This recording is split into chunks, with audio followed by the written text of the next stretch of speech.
wabarakatuh. Kami dari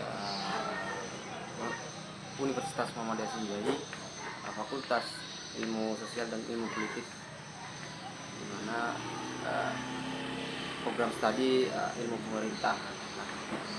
Adapun yang akan kami presentasikan adalah munculnya politik populisme atau pilpres UAS dan Indonesia itu sendiri.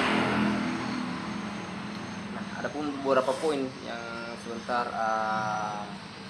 teman-teman kami presentasikan sebentar yang akan kami presentasikan. Nah, adapun nama-nama dari kelompok kami itu adalah ada saudara Syakir, saudara Wahyudi, dan saudari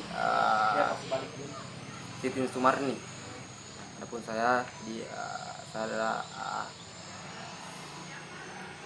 Adrianto sendiri. Mungkin itu sebentar. Mungkin saya persilakan untuk pembicara pertama untuk memaparkan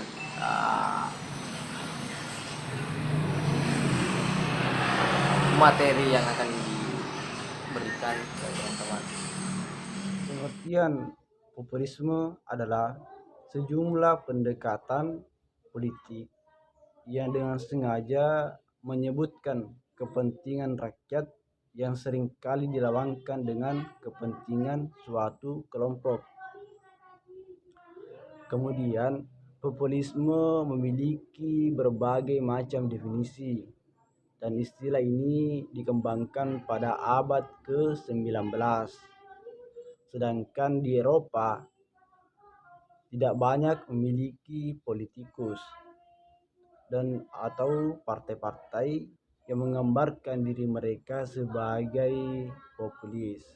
Di dalam ilmu politik, istilah ini telah digunakan dengan definisi yang bermacam-macam. Tetapi ada juga beberapa ahli yang menolak tentang penggunaan istilah ini.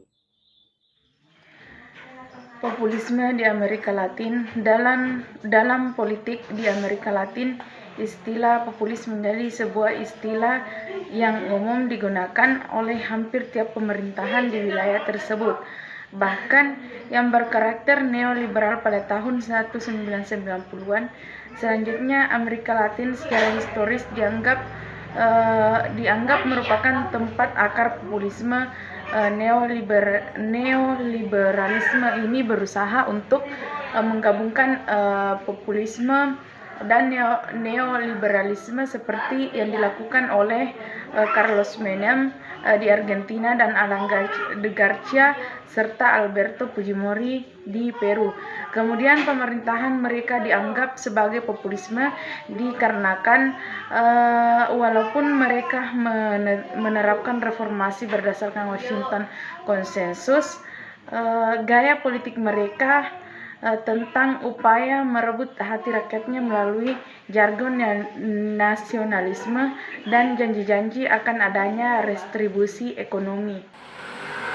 Menurut Christian Erdianto, salah satu penyebab munculnya fenomena populisme di Indonesia yakni sejumlah pengamat memandang bahwa pertumbuhan ekonomi yang tidak merata,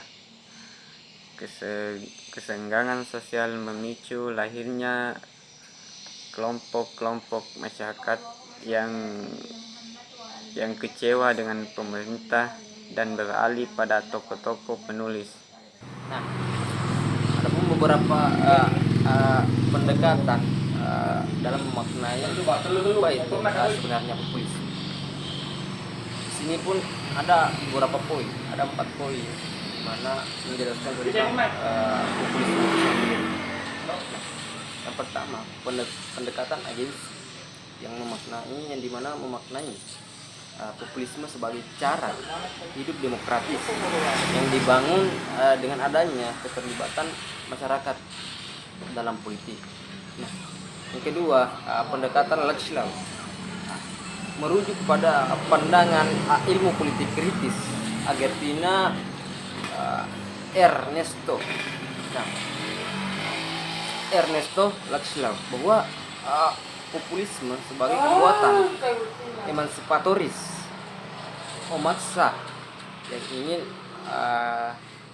terbatas dari tungkungan kekuasaan atau struktur sosial yang tidak ramah. Nah, itu dari pendekatan Latchlau ya, merujuk pada pandangan ilmu politik kritis. Yang ketiga, anggapan populisme sebagai gaya politik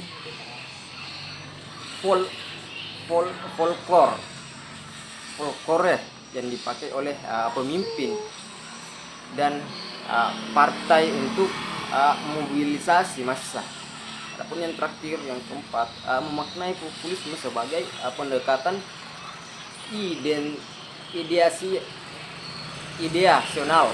Nah, itu mungkin itu yang seperti saya sampaikan dalam beberapa munculnya politik populisme atau pilpres UAS dan Indonesia, di mana membahas tentang pendekatan itu sendiri, pendekatan populisme.